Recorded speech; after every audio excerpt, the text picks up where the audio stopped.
여러분 안녕하십니까. 오늘 전문가 패널 시간에는 변함없이 안드라스 윤 대표님 나와 계십니다. 안녕하십니까. 네, 안녕하세요. 네. 네. 지난번에 말씀하셨던 것처럼 네. 0.25% 연준에서 올렸습니다. 네네네. 네. 예상하신 대로 잘 돼가고 있습니다. 네. 네, 좋고요. 제가 네. 자존심이 아, 있어서. 네. 그러니까 이제 정책을 네. 이렇게 진행할 때에 네. 나름대로 특별히 뭐 하늘이 무너지지 않는 한 네. 일단 자기가 처음에 세웠던 그 네. 계획을 뭐 아무래도 실천하는 것이 정부 입장에서는 그렇겠죠. 네. 네네. 자, 그런데 지금 갑자기 예상하지 않았던 깜짝 뉴스가 CNN을 통해서 전달이 됐었어요. 예. 그 은행 연쇄 파동 없을 거다라고 우리가 생각을 하고 마음을 놓을 참이었는데 네. 갑자기 CNN에서 오피스 공실률이 장난이 아니다. 이것 때문에 오피스 건물들의 가격이 하락하고 결국은 은행들이 대출해준 은행들이 좀 위기에 몰릴 가능성이 있다. 뭐 이런 이제 보도가 나왔어요. 네네. 어떻게 보십니까? 네. 참 재밌는 것이 일단 제목 자체를 보면 정말 이거 뭐 후덜덜한 거죠. 그러니까요. 네. 그죠? 네. 제목 자체를 보면 후덜덜한 건데 그런데 제가 이제 그 밑으로 좀 내려가다가 한 문장을 딱 보면 뭐라고 돼 있냐면 Not yet a systematic problem, but legitimate concerns. 뭐 네. 직역을 하자면 네. 뭐 구조적인 문제는 전혀 아니고 결과적으로 뭐 상황을 봐가니까 뭐 충분히 걱정할 만한 부분이다라고. 그렇죠. 합당한 걱정. 네네. 네. 그러니까 동네에서 뭐 네. 과자 먹으면서 얘기하는 어떤 그런 걱정을 기사로 쓴 것 같은데 제가 낚시였군요. 낚시에 제가 걸린 거예요. 그렇죠. 그러나 과연 이게 허황된 것인가 아니면 실제로 일어날 것인가 뭐 이런 부분 때문에 제게 좀 이렇게 말씀을 해달라고 하셨는데 맞습니다. 네. 예, 중요한 것은 계속해서 실리콘밸리 은행부터 해가지고 이렇게 보니까 결국에 은행도 투자하는 단체 아니겠습니까? 그렇죠. 은행도 이윤을 올려야 되니까. 네. 그래서 이제 커머셜 부동산 투자를 많이 하게 됩니다. 네. 그런데 실질적으로 지금 뭐 이렇게 오피스가 정말 우리 다운타운에 가보면 무진장 큰 빌딩들이 많잖아요. 네. 그러니까 이제 그런 것들이 비어가면 그러면 거기에다가 투자를 한 은행들은 또 어떻게 되냐 이런 컨선이거든요. 한마디로.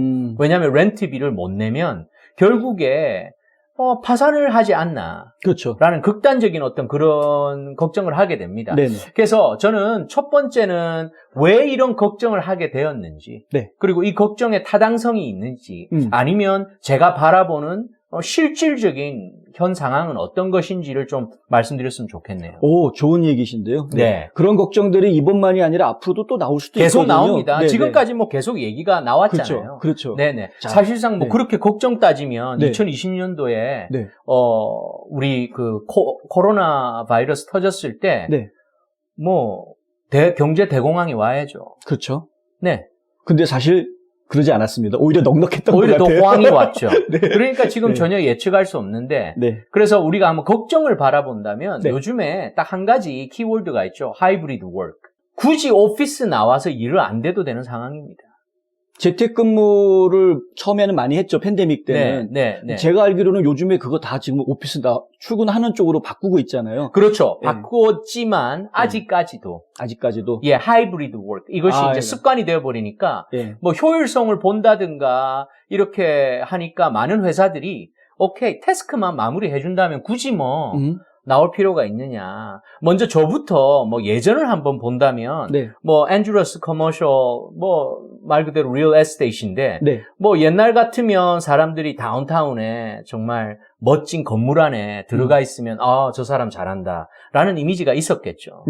그러나 이제는 더 이상 그렇지는 않거든요. 맞습니다. 누가 다운타운에 트래픽이 있는데 가면서 만나고 그러겠습니까? 그렇죠. 이제 그런 부분이 아니라는 거죠. 그래서 하이브리드 워크인데 이게 참 재밌는 게 우리가 vacancy rate. 네. 그러니까 한마디로 빌딩이 있습니다. 네네. 그러면 빌딩이 뭐 한 10층, 20층, 30층짜리 빌딩들이 있죠. 네. 그러면 거기서 비어있는 rate, 이것을 vacancy rate라고 네. 하는데 자, 팬데믹이 터지기 전 2019년도 그때쯤만 해도 9.4%였죠.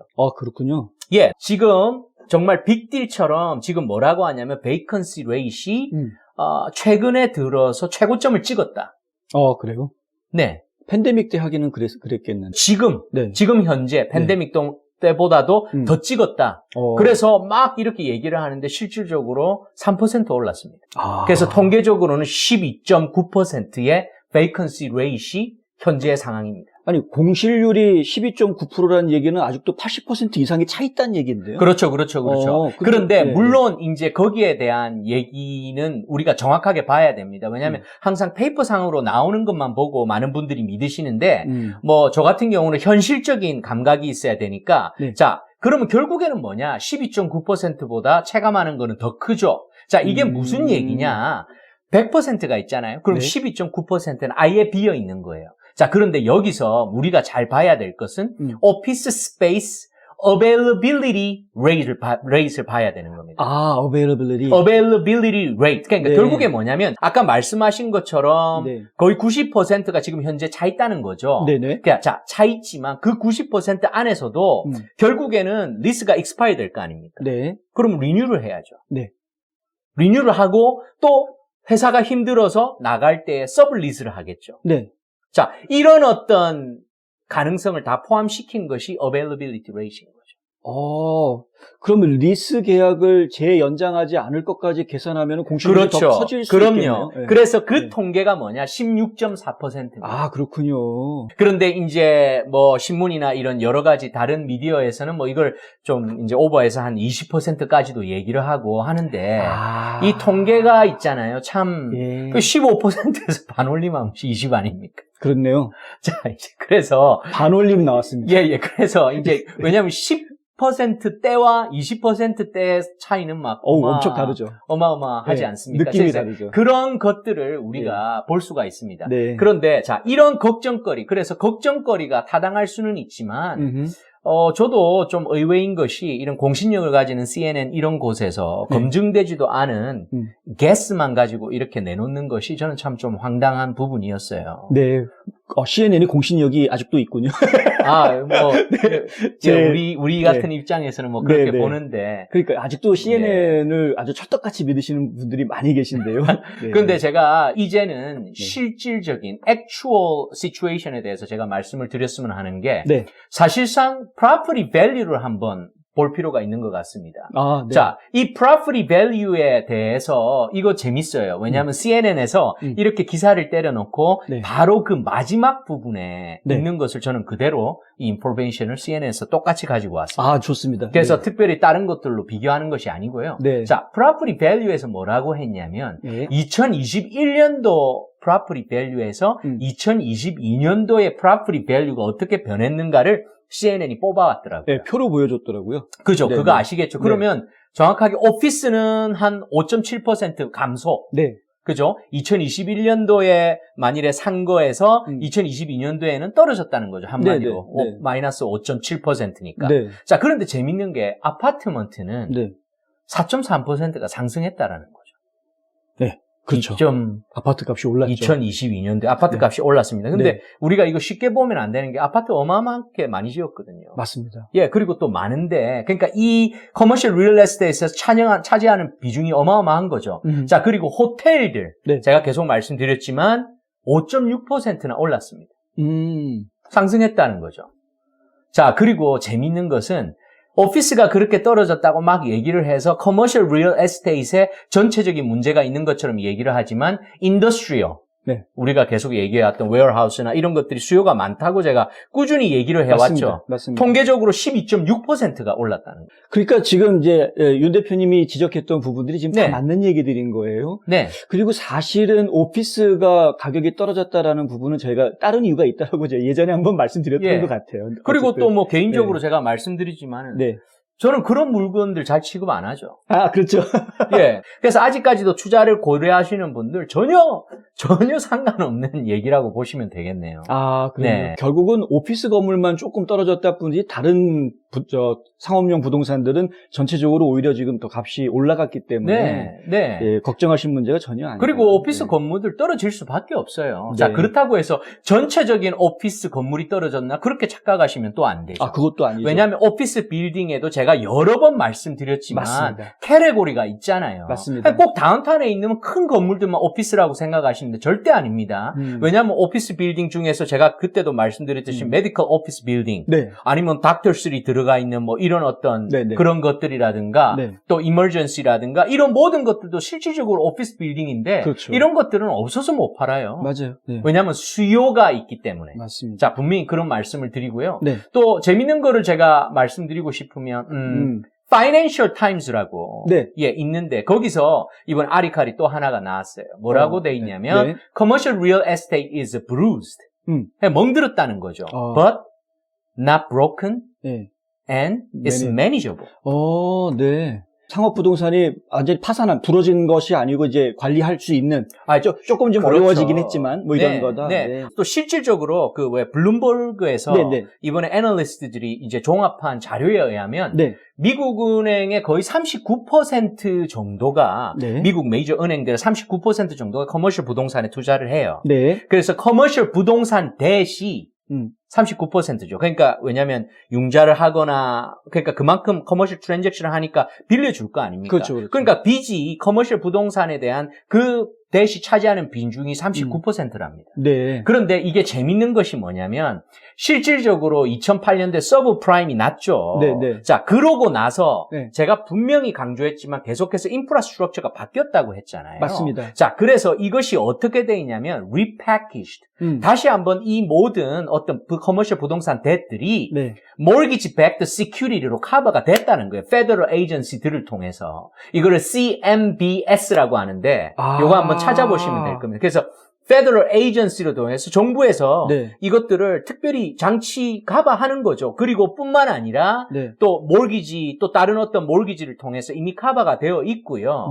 그리고 주로 이 중에서 한 10% 정도는 이미 보험에 다 들어 있답니다. 그러니까 지금 저 FDIC에서 예금 보장해 주는 것처럼 그런 거 의미라고 보시면 돼요. 그러니까 안전한 거죠, 한번. 안전한 시큐리티가 되는 안전하게 되어져. 그래서 뭐 우리 기자님도 잘 아시다시피 왜 우리가 심지어 이제 집을 이렇게 융자를 하지 않습니까? 30년 융자를 하면 몇십만 불을 뭐 융자를 할지라도 이 몰기지가 파산할 때를 대비한 인슈런스가 있잖아요. 맞습니다. 보험 가입을 하죠.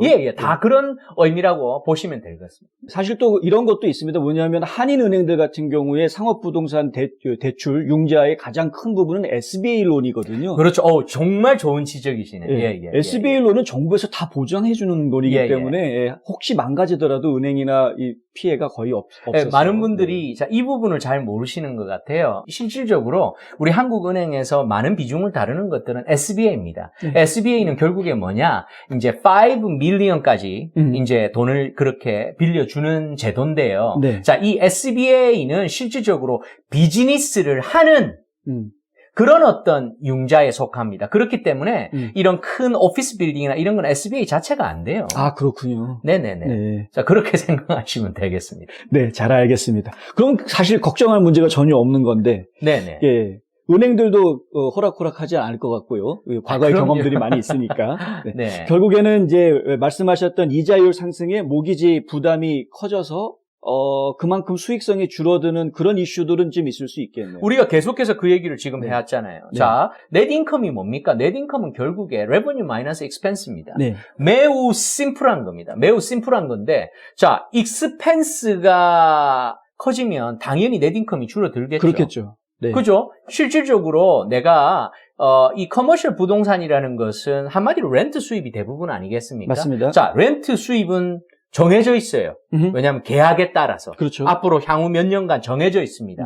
자, 그런데 이자율이 1.5배로 올랐다. 지금 현재 상황. 그러면 그만큼 익스펜스는 늘어나는 거죠. 간단하게 보시면 됩니다. 왜냐하면 이것이 revenue 마이너스 expense 그리고 마이너스 대시거든요. 그래 해야지 캐시 플로우가 도는 겁니다. 자, 그런데 거기서 이자가 좀 더 늘어났다?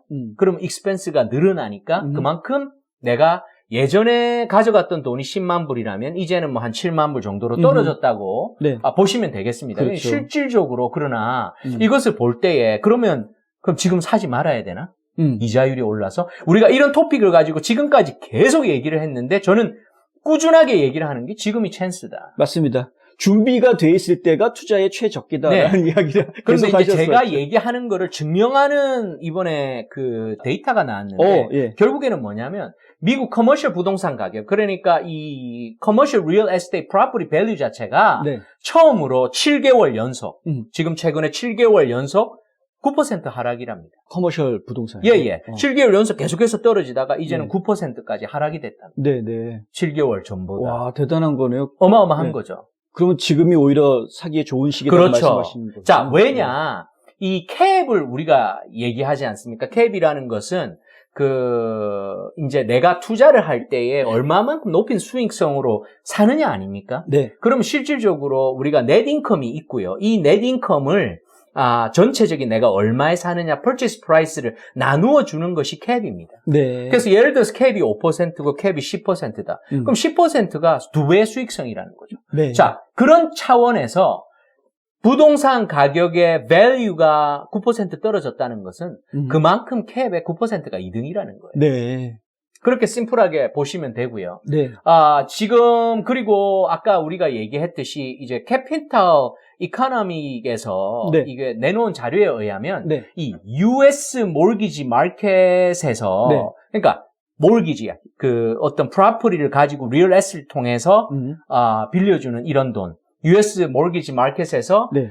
커머셜이 차지하는 비중이 네. 30%밖에 안 된대요. 전체 융자 시장의 30%. 네. 그러니까 대부분이 주로 이제 집들.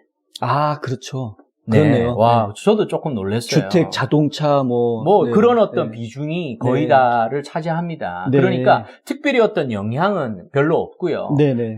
그리고 또 커머셜을 들여다봐도 실질적으로 그런 오피스들이 스트러글링을 한다는 건데, 이거 별로 pay attention 안 해도 되는 부분인 것 같아요. 그렇군요. 네. 굉장히 낚시에 낚인 불쾌한 기분이 방금 들었습니다.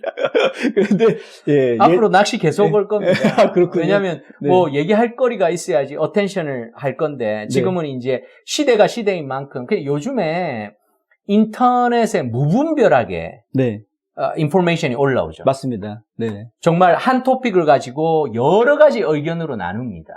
정말 그렇죠. 자, 그런데 이제 그 가운데에서 사람들이 클릭을 하는 거는 결국에는 자극적인 기사거든요.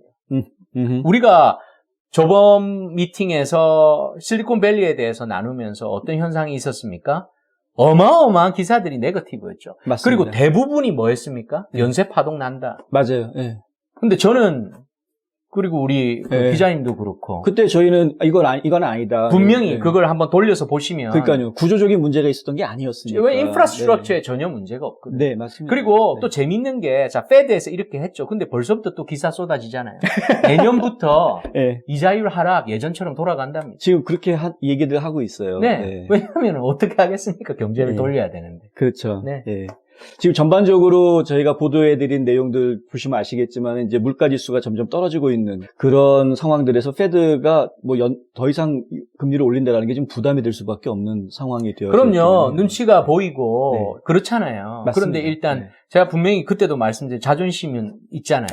그래서 한번 0.25 올렸잖아요. 근데 이 0.25라는 숫자가 굉장히 노멀 할 때 일어나는 숫자예요. 그렇죠. 그냥 건드리면 0.25인 겁니다. 그렇죠. 그런데 한 번 정도는 더 올리지 않겠나 싶죠? 네. 지금 예상으로는 그렇습니다. 자존심이 있으니까. 자존심. 그러나. 연준의 자존심.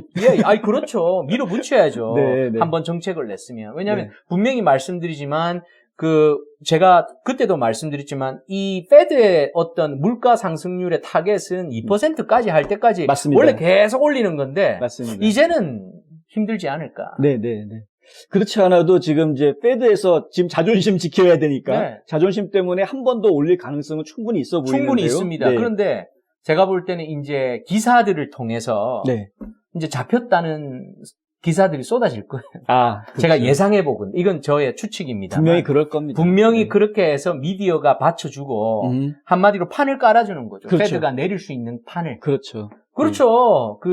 참 신뢰를 받아야 되는 기관인데 이것이 그렇죠. 왔다 갔다 하면 세계 경제가 흔들리거든요. 그게 정답이네요. 신뢰를 받아야 되는 기관. 아니 왜냐하면 미국의 페드는 거의 전 세계를 움직인다고 보시면 됩니다. 왜냐하면 우리나라만 해도 한국만 해도 페드가 올리느냐 마느냐에 초점이 돼 있고 그날 따라서 환율이 왔다 갔다 하는데. 그렇죠. 알겠습니다. 저희 말씀 잘 들었고요. 결국에는 지금 저희가 이렇게 심각하게 우려할 상황이 온 것은 아니었었고, 오히려 지금 이제 상업용 부동산 시장은 점점 좀 긍정적인 모습으로 변해가고 있고, 투자하기에 더 좋은 형태로 변해가고 있는 것을 지금 이야기를 들으셨고요. 항상 말씀하시는 내용이지만은 결국에는 가장 적합한 시기는 본인이 준비됐을 때다라는 이야기는 언제 드려도 맞는 정답인 것 같습니다. 그리고 전체 상업용 부동산 시장에서 이 오피스라든가 이런 것들이 차지하고 있는, 그리고 전체 융자 시장에서 상업용 부동산이 차지하는 비중, 이런 것들이 그렇게 큰 것이 아니기 때문에 그것 때문에 2008년도에 있었던 그런 대공황이 오지는 않을 거다라는 이야기 다시 한번 드립니다. 오늘 아주 귀한 말씀 주셔서 감사합니다. 네네, 감사합니다.